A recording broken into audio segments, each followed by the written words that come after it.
Alors, dernier exemple.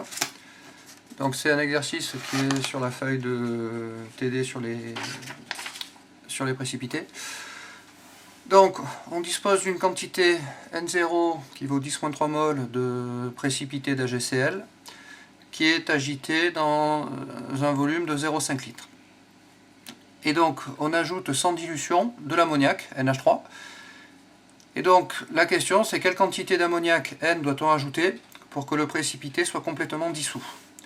Les informations qu'on vous donne, c'est le pKs de AgCl qui vaut 9,7 et on vous donne le log de bêta 2 pour le complexe AgNH3 2 fois plus qui vaut 7,2.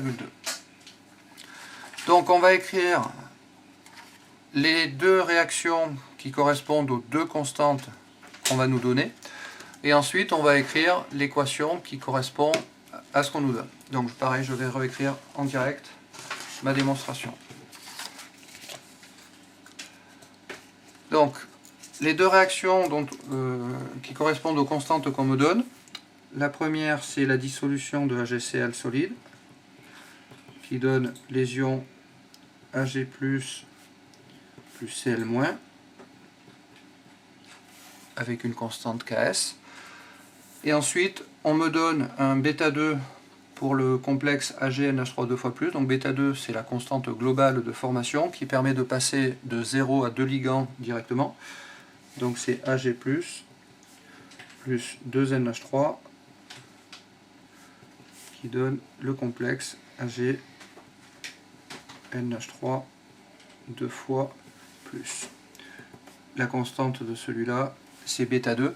Je vais écrire mes deux expressions. Donc Ks, c'est égal à Ag+, fois Cl-, les concentrations à l'équilibre. Bêta 2, c'est égal à la concentration du complexe AgNH3 2 fois plus, divisé par Ag+, fois NH3 au carré.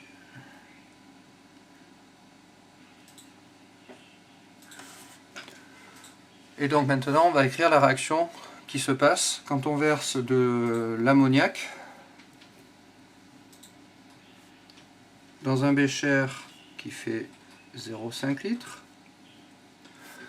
Ce bécher contient du AgCl solide,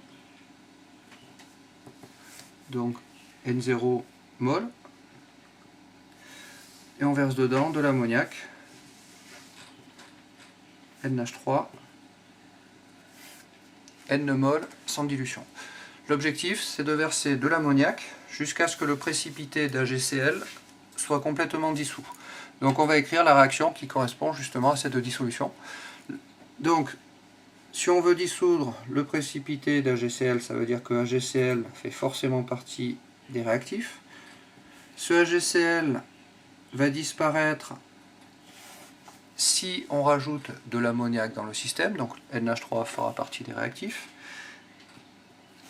Et donc, si on fait disparaître le précipité d'AgCl en rajoutant de l'ammoniac, ben c'est qu'il va se former un complexe. Le complexe qui va se former, c'est celui dont on nous donne la formule au-dessus. Donc ça va être le complexe AgNH3 2 fois plus. Donc ça, ce sont les informations qui sont données par l'énoncé. Et maintenant, il reste à équilibrer. Donc pour équilibrer, il me faut un 2NH3 et il me faut un Cl-. Cette réaction a une constante que je vais noter Kr. On laisse deux lignes dessous, donc pour écrire un état initial, un état final, et je vais travailler directement en concentration. Donc la première chose à faire pour pouvoir... Alors on peut commencer à remplir notre tableau. Donc à l'état initial, j'ai une quantité de AgCl solide. Alors je le mets entre guillemets, puisque ici, comme c'est un solide, on ne peut pas vraiment parler de concentration, mais c'est ça qui va permettre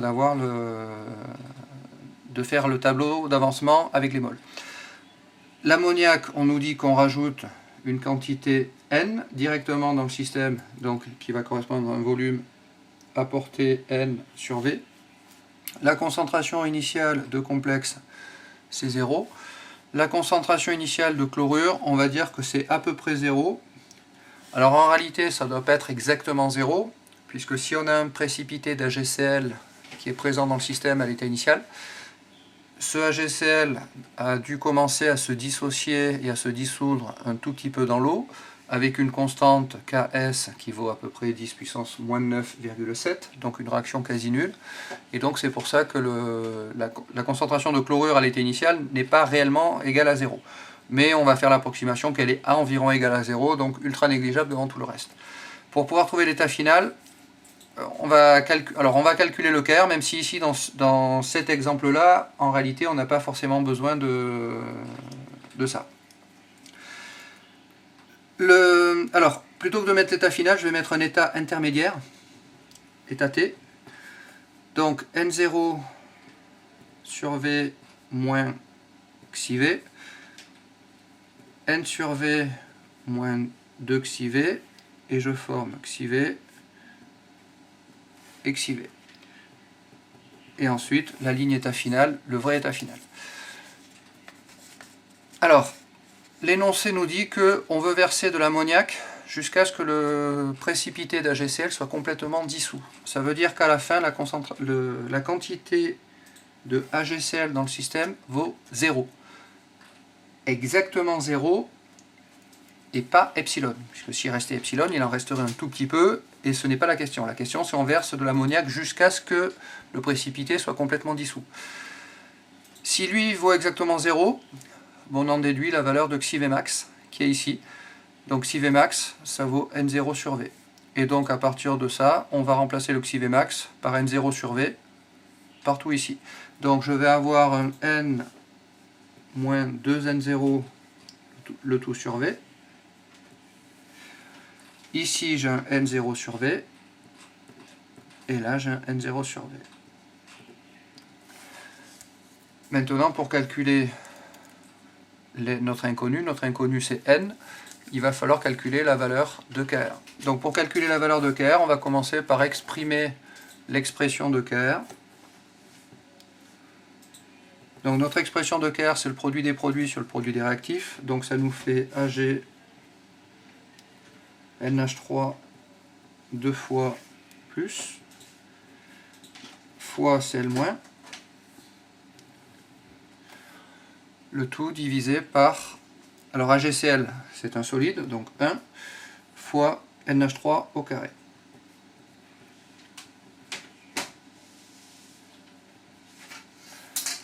Une fois qu'on a ça, on cherche à faire apparaître des constantes connues pour pouvoir trouver une valeur numérique. Les constantes connues, ben, ce sont les deux constantes qu'on a écrites au-dessus, donc Ks et β2. Donc ici, je vois que j'ai un Cl-. Pour faire apparaître Ks, il me suffit de multiplier par Ag+. Donc je vais multiplier en haut et en bas par Ag+, pour arriver à faire apparaître ce qui m'intéresse. Et maintenant, on identifie. Donc ce truc-là, c'est Ks. Et tout ce qui reste là, c'est β2. Et donc on en déduit que notre Kr, c'est le produit Ks fois β2.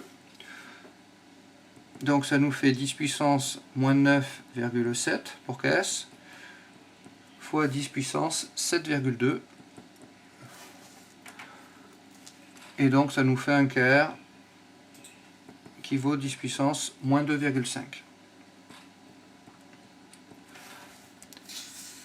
La conclusion habituelle qu'on pourrait donner pour cette valeur de Kr, ça serait de dire que la réaction est équilibrée.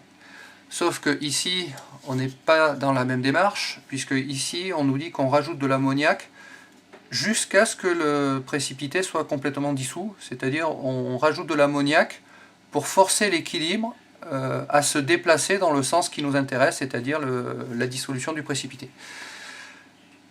Mais la valeur de Kr reste de 10 puissance moins 2,5. Ça ne change pas. Et donc, une fois qu'on a ça, il suffit de remplacer dans l'expression de Kr toutes les concentrations par ce qu'on a trouvé à cet état-là. Et donc, on en déduit que Kr, c'est égal à le complexe fois Cl-, c'est-à-dire N0 sur V au carré,